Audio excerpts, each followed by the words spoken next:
Ever wondered why your stomach growls? It's not just because you're hungry. That rumbling sound, known as borborygmi, happens when your digestive system is at work. Even when you're not eating, your stomach and intestines are still churning and moving food along. It's like a symphony of digestion.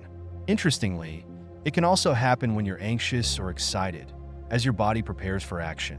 So, the next time your stomach starts to sing, remember, it's just your body doing its thing, whether it's processing a meal or gearing up for something big.